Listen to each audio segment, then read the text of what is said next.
Hey everyone, and welcome back to another video. I do apologise if I sound like I've got a cold. I kind of do. I've had a very strange kind of 7 or well more than that now, quite a few days. It's been over a week where I've been feeling pretty poorly. It's not COVID. I've done 2 COVID tests and it's officially not COVID. But I've been having all kinds of like flu symptoms, and yeah, it's been pretty nasty. Sorry, I was just adjusting. You're not quite straight. How did that happen? Let's get you on wonky.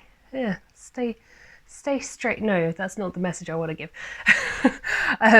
Right, before I digress any further.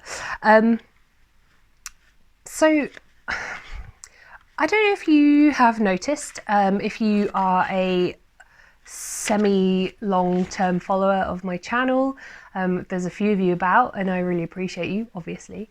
But you you may have noticed that I have a little bit of an unhealthy relationship with spending and purchasing plants. And, you know, there's certainly, you know, people who have this problem worse than I do. But I have noticed that it's kind of escalated in the last couple of months. I'm not quite sure why.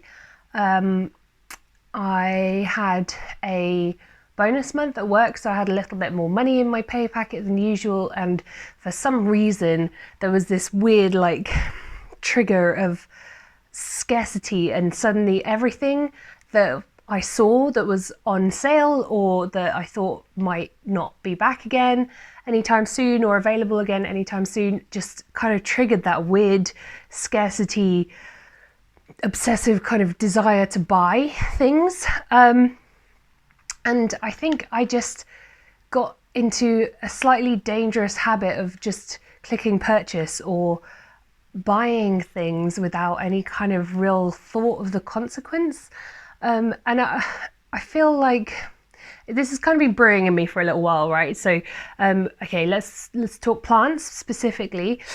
So for plants, I would buy a plant or more than one plant, or haul a plant or more than one plant, and you know, I'd get a real buzz out of that. And particularly for me, as I struggle with low mood and anxiety, and you know, sometimes that's better and sometimes it's worse, and certainly purchasing a plant really gives me the buzz, you know, and it kind of takes me out of that moment and makes me go, oh, I'm so excited, and I get that like dopamine hit. And then within a couple of days I'm looking at other plants, and this has been brewing for a little while, and this is kind of very suddenly extended to clothes, and shoes and exercise equipment, and what else? Buying things for my new business, under the guise of it being a business expense.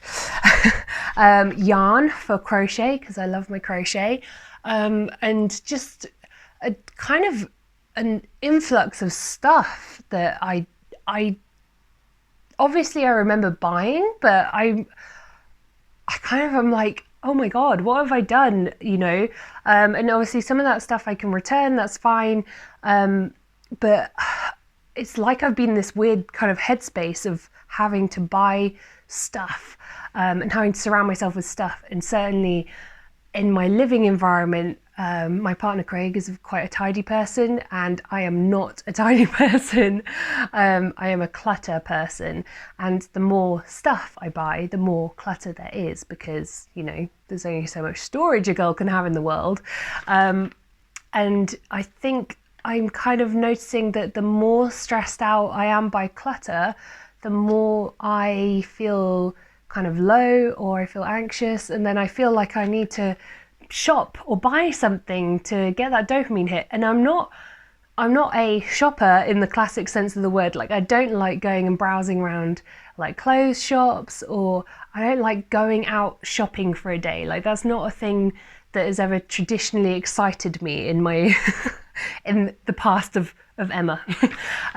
But I certainly have had I mean, I've always had kind of peaks and troughs with my shopping habits, but I feel like I've kind of reached a point where I'm like, oh my God, what have I done?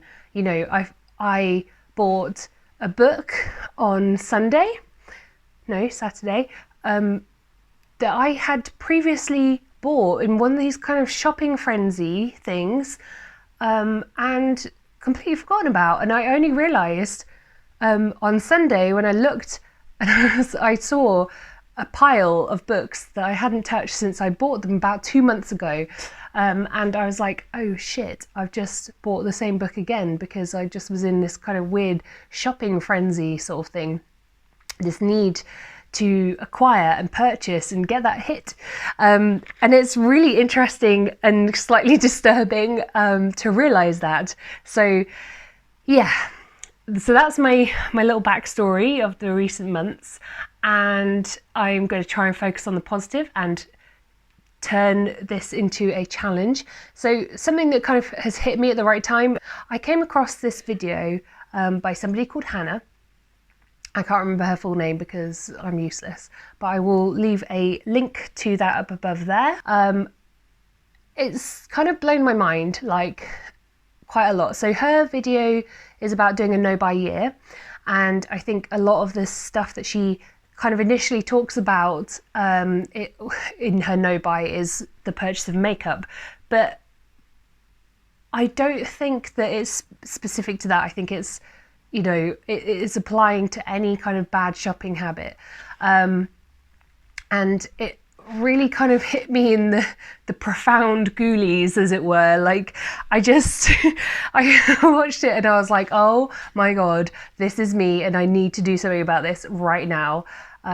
Because she there's so many things that I could say about that video. It's just, I mean, I've watched it about 4 times now, and each time I'm just like I don't know how I got to this place, but I know I need to change it, kind of thing, because I am afraid to look at my bank account. I am not in debt, but I'm certainly spending money that I want to be saving, and I'll get onto this in a second. So what she says in her video is that sometimes we are kind of aping wealth, where perhaps we have this dream life in our minds that we want to acquire, but somehow that doesn't seem achievable. And particularly if you aren't, you know, born into a very wealthy family, or you don't have a particularly wealthy career, and etc., etc. It can kind of feel a bit like you have this fantasy life that probably won't come into fruition. And that really resonated with me, because I feel like all the things I want to do involve money. I would love to own a house, have a garden, have a greenhouse or 2, a dog, and be able to travel sometimes. And I know that doesn't sound like super luxurious, but to me that feels like a luxurious aim, and it feels very unachievable. And it becomes a self-fulfilling prophecy, because the more I feel I can't achieve it, the more I spend money to make myself feel a little bit better about it. She calls it aping wealth, because you spend money as that luxurious dream self would spend money, kind of whimsically, not having to check their bank balance, not having to worry about what they're spending, kind of thing. Because that kind of gives you an illusion of being that person that you feel kind of you can't be. And I found that really interesting, because I think that is a lot of kind of what I feel. There's a lot of things to unpick about it, and there's obviously some personal stuff, and some, you know, that this is the stuff that I'm comfortable talking about. There's some other stuff as well, but certainly from a mental health coping strategy kind of mechanism, I feel like sometimes self-care is kind of packaged up as spending on yourself, and I have definitely been guilty of that. But it even comes down to like the household shop. I've kind of been tricking myself into allowing myself to spend more than I need to. Like a recent household shop, we do roughly kind of a weekly shop and then top up in between sometimes, and it came to, I think it was like £110. And kind of my mental ceiling for the weekly shop is about £35 for me, 35 to £40 just for myself. And I kind of encouraged Craig, my partner, to put all of his shopping on my card and put our shared shopping on my card. And so I'd end up with this mystery number when we get to checkout that I don't know how much is mine, how much is his, and that I feel like that's kind of enabled me to put a load of stuff through and be like, it's fine, like there's not really that number, it's, you know, it didn't really cost that much because some of that's Craig's. And the more I think about it, the more I see like these little habits in myself that are kind of building up to enabling myself to buy more than I need, certainly way more than I need, and actually more than I want. Like there's quite a few things where I think, why did I feel like I needed that? Because I certainly didn't need it. Needing and wanting are two very different things, and I'm not even sure how much I really wanted it. I think I just kind of got sucked into the moment. There's another YouTuber that I watch all the time, and I love her, and she's like my, I don't know, what's the word, inspiration for philosophical kind of videos like this one perhaps. And she reacted to Hannah's video and did a no buy 6 months, which I think ended up being a no buy year for her, but she also has a very interesting reflections and insights on it. So I will also leave her video up above and in the description. She's Lena Norms. You may be familiar with her, I don't know. But if you're not, then you should definitely check her out because she's awesome. And she, there's a lot of what she says that resonates strongly with me. Like for the longest time, I have been avoiding buying new clothes, as in not secondhand clothes, because it's not sustainable. So I kind of had this rule in the back of my mind that I couldn't buy new clothes because it's not sustainable. And then enter ethical fashion. I observe new jumpsuit situation. I came across Lucy and Yak and various different sustainable fashion brands, and I think I just went a bit nuts because I was like, oh my god, I can buy new stuff, like brand new stuff, and it's sustainable, but it's also so frigging expensive. And I don't really know why. I mean, I'd like to support those things, but I think I went a bit mental with it because I've bought like 5 things from Lucy and Yak now, and not one single one of those is under 50 quid.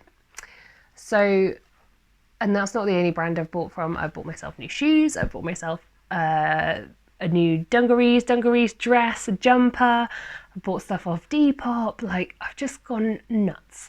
I don't know what's wrong with me. But I do think a lot of that comes down to social media and the influence of social media on our spending habits, particularly since I have decided to also commit to a no buy, or I should say a replace only no buy. So I know that a lot of these people have done a year no buy or a 6 month no buy.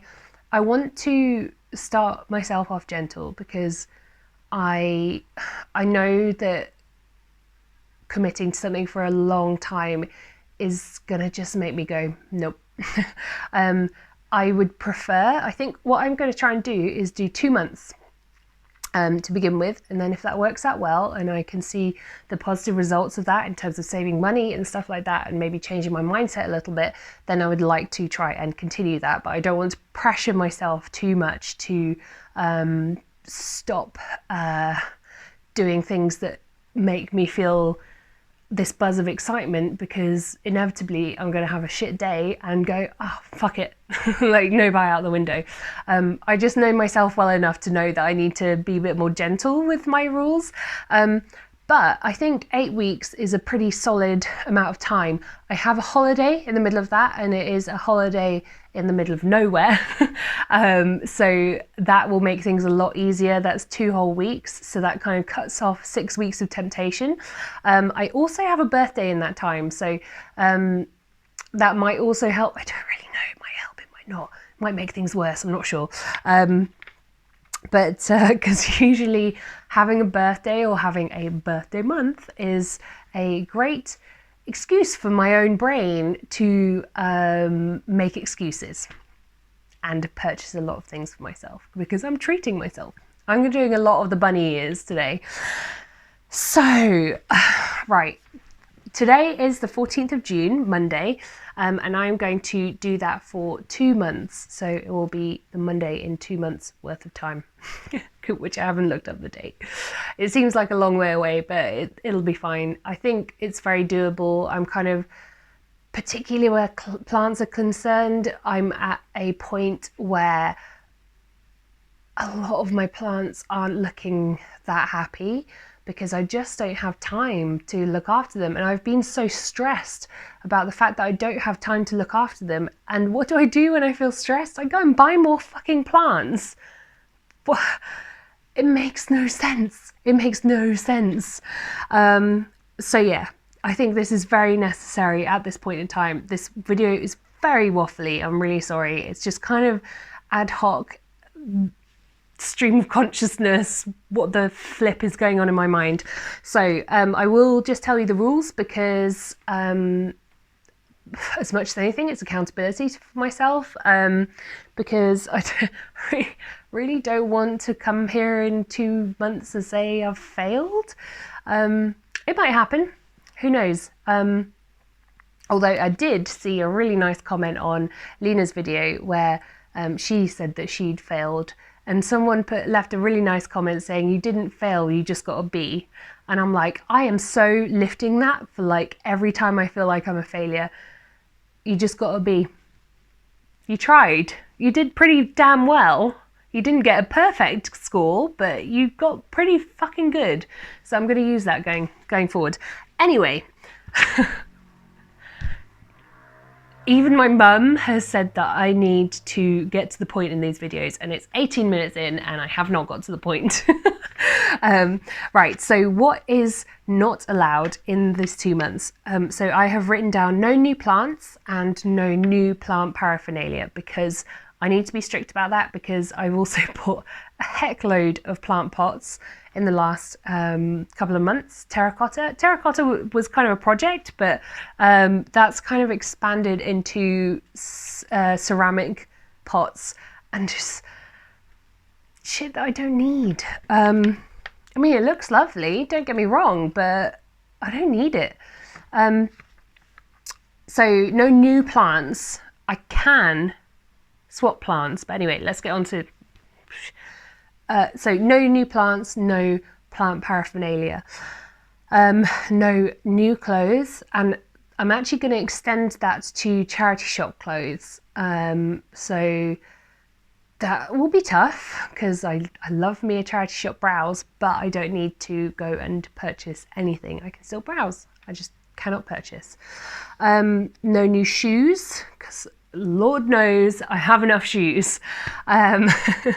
No new books, because I have more books than one human being could possibly ever read.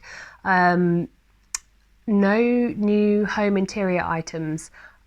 We have a lot of stuff in this house, and a lot of it is mine that I've bought and kind of just not even done stuff with. Like, we've got 2 lampshades that have been sitting here for 9 months and still aren't up. they're literally sitting right next to me. No new cosmetics and no new cat toys. Cat toys are a sneaky way of me purchasing something and still getting a little bit of the hit, but it's not for me. These cats will never want for a toy in their life. They have a lot of cat toys. Crochet paraphernalia. Now yarn is a big one for me. I have a flipping huge yarn stash, like way bigger than I need. It's at least a year's worth of yarn, if not more. Yeah, probably more. Unless I was like a full-time crocheter, but I am not. I just do it in my spare time when I'm relaxing, so way more than I need. And I've spent far too much money on it, and even down to books, and I will compulsively purchase books and magazines, and I don't really know why. I just feel like I'm going to miss out on something if I don't buy it, and then I won't even friggin' look in the thing. Anyway,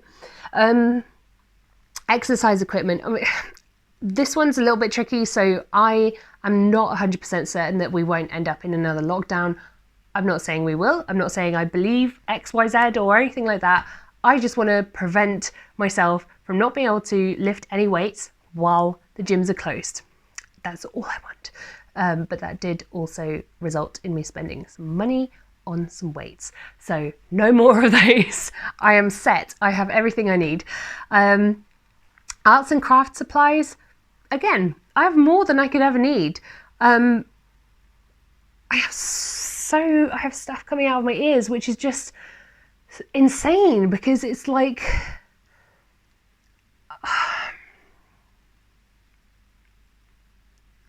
I don't know. I feel like I have all these ideals about myself being, feeling like I want to be sustainable and I want to be a force for positivity in that area. And yeah, I am a massive consumer, massive. And it's very kind of first world problems to have a problem with shopping, really, isn't it? But we are where we are and I want to change. So here's this. Bottles of spirits is the last thing on my list. I can drink like a sailor, okay? So I don't drink I don't drink very often, so maybe once a week, twice a week. But if I do, I can sink a lot. I can sink quite a lot of alcohol. And if I buy a bottle of whiskey for 25, 30 quid, it will be gone within the month. And that's not a sustainable way of spending money, is it? I mean, what is it? It's temporary enjoyment, and it's a lot of money. Okay, so that is kind of my list. I will add to it and tweak as necessary. Like, I don't think I'm going to take anything off the list from looking at it, but I might add to it.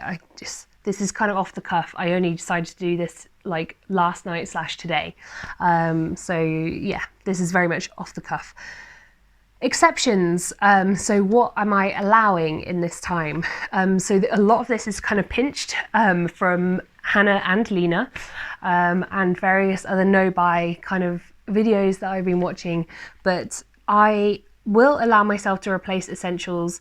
I'm not huge on buying cosmetics, skincare or like shampoo and stuff. I tend to have my things that I stick to, so it's not a big thing for me. But say, for example, this isn't going to happen, but just as an example, like my only pair of shoes wore through, then I would be allowed to replace them. But I actually have quite a few pairs of shoes, so even if my pairs of shoes all wear through, I think I'll be good for that 2 months. 2 months, it's okay, it's going to be okay. 2 months is not that long. I would like to do it for longer though. Right, emergency supplies. So I'm thinking specifically about plants here. I think because I've recently had such a big problem with thrips, I have needed to buy pest treatments. So if I need to buy a pest treatment, that's okay. Like that's allowed because it prevents me from losing a plant, you know, and that would just be a waste. Or I think it's highly unlikely because I have a lot of kind of repotting supplies, but like not pots, no pots, but like soil, perlite, that kind of thing. I think it's highly unlikely that I will need to buy any of that because I have quite a big stash of it. I am allowed to eat out. I am allowed to eat in. So those are going to kind of come under my experiences category. So I'm allowing experiences. So for example, my brother's girlfriend and I plan to go to a arts and crafts show in November, and we need to buy tickets fairly soon, and that will be allowed because it's for an experience. It's not an instant gratification thing. It's a experience based thing. Also because we're going on holiday, and it's so long since we've been on, I mean, come on, it's so long since anyone's been on holiday. I am going to allow myself one holiday souvenir item. I can also buy other people gifts, that's allowed. And I can receive gifts / free stuff. I don't really know where I get free stuff from, but you never know, sometimes it comes up.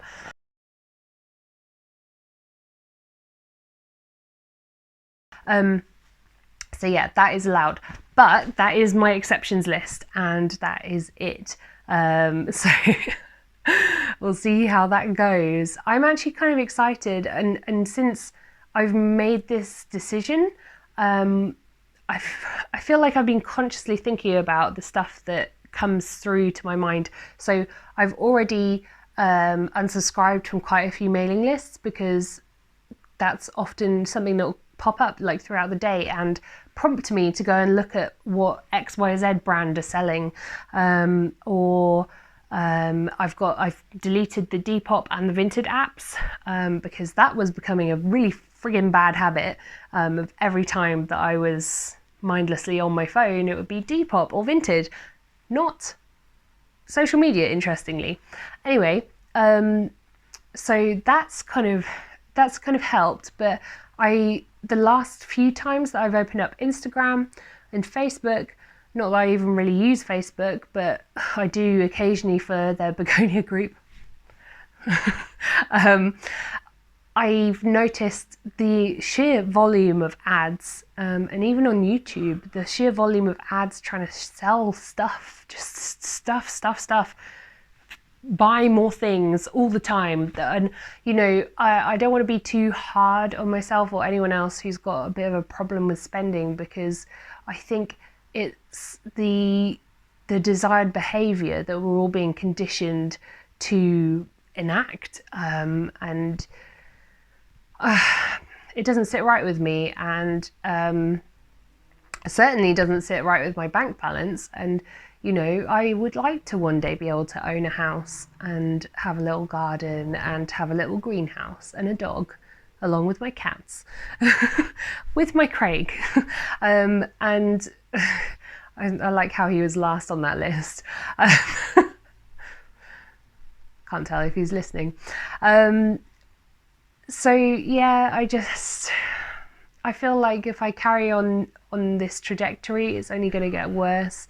I need to kind of take some conscious steps to perhaps change my mindset around money and spending and acquisition of stuff, and the instant gratification, impulsive kind of desire to buy a thing in case it doesn't come back, or in case I can't get it again.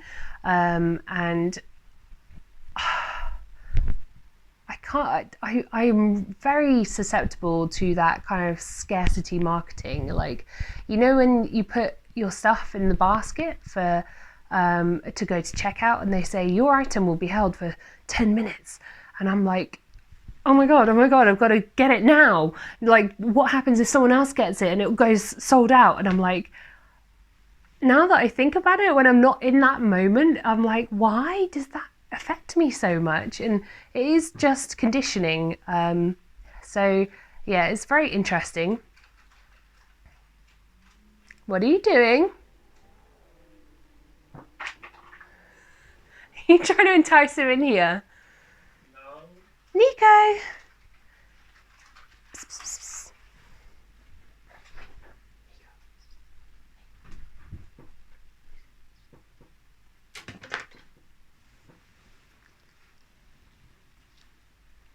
You're very lucky that didn't go in my tea. It's fiber. Psst, psst, psst. Nico! Lucy, what's this? Hey, big fluffy. I got him. I know, it's mad, isn't it? I've got a big fluffy here. He costs a lot to buy. Oh, God. It's all right, boy. He's okay. Oh, he really doesn't. He just wants to get the treats. He just wants to get the treats. Ah! Oh, God.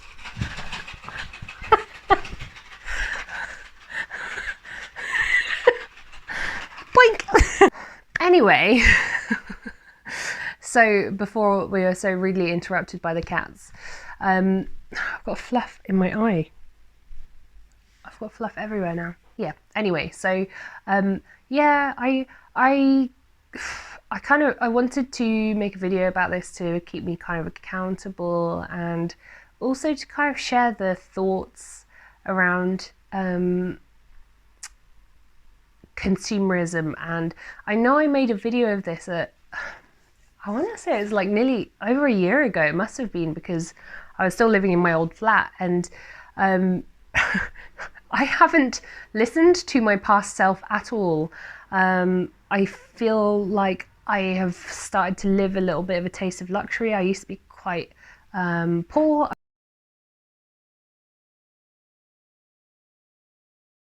I didn't have a great salary.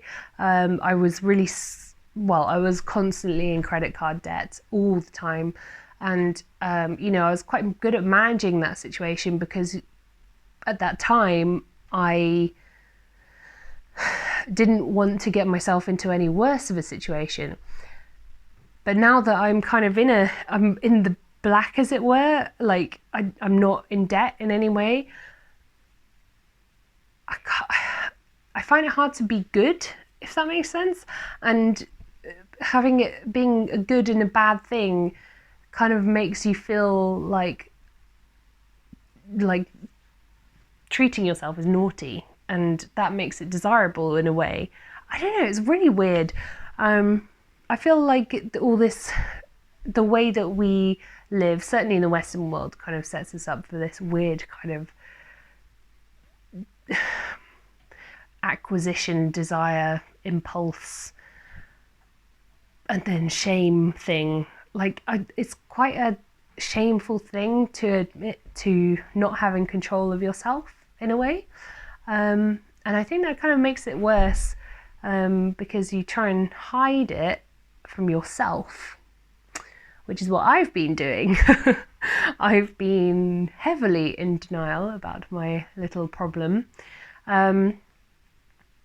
So yeah, and I realise this kind of sounds like a very privileged video to make in many ways, because you know, not everyone has the privilege to be able to, first of all, to be able to catch themselves before they get into real trouble financially, but secondly, to even have the opportunity to spend too much money in the first place. So I do realise that this is coming from quite a privileged perspective. Yeah, I think I'm probably going to leave this here now, because I feel like I'm just going to ramble more and waffle more. I might do like a little check-in in 2 months and see how it's gone, let you know how it's gone, and see if we will be extending the no-buy, any observations I might have, if I've saved any money. I bloody hope so, because otherwise it's going to be really hard to tell myself off in future. So yeah, I will leave it here, but I'm really interested to hear your thoughts. It's something that kind of fascinates me and horrifies me at the same time, and it's, I think, very prevalent in the 21st century, because we are constantly being bombarded with things to buy and why you don't feel good enough, or why if you don't feel good, this is what you should buy to make yourself feel better. And look, it's got all these pretty colours, and you've got this like really soothing, lovely music, or you've got this exciting music. You start to feel like a different person when you get this thing, and you associate your identity to these new things. And I think it's very easy for that to then suddenly slip out of control, particularly if you're in a bit of a low spot, like mood wise or anxiety wise, or whatever your situation is. It's quite easy to get hooked onto these hits of dopamine and like, oh, I feel purposeful. I can do this, I can do that because I've got my brand new shoes and I feel like a different person. I don't know. It's very strange. It's very bizarre. I feel sometimes a bit like I'm buying myself a personality, and it's a very strange thing because I don't feel like I need to buy a personality. But then why do I buy these things if I don't associate an identity to them? I don't know. It's one for the old, that's a thinker. Yeah, so let me know what you think. I know I've signed off already and then continued to waffle. So yeah, I am going to say bye now, but I hope that you enjoyed this video and found it thought-provoking and hopefully not too distressing. I really hope that I haven't kind of caused a crisis spiral like the one that I've been having, but at least it's a positive crisis spiral. I don't feel too bad about it. I did have a bit of a oh my god, like a shame thing, particularly on buying the book twice. That was a real like, oh crap moment. Like, yeah, I really need to reassess this. I did have a successful shopping trip today with Craig, where I use the scan and go thing, so that I can, when I say shopping trip, I mean food shopping. I thought I should just clarify that. I'm not just going out shopping on my no buy, but I use a scan and go thingy so that I could check how much I was spending as I went along, and that was really eye-opening, and it did genuinely make me think about, do I put a branded product in my basket, or do I go for the supermarket brand? Do I really need this very delicious kombucha drink? No, I don't, because it's like £4 frigging, and that's 10% of my entire food shop. That's mad. Yeah, so it's definitely provoking a lot of thought in me. Anyway, I've signed off twice now and I'm still not gone. So I am going to head off, guys, but please do leave me your thoughts in the comments. I'm really, really intrigued to see if other people feel like this is a problem for them. I know I'm not alone, that's for sure. I mean, there wouldn't be other videos about it, but it's always nice to have a little bit of a, I don't know, like a solidarity thing. So yeah, let me know what you think, and I will speak again next week. Thanks for watching, guys, as always.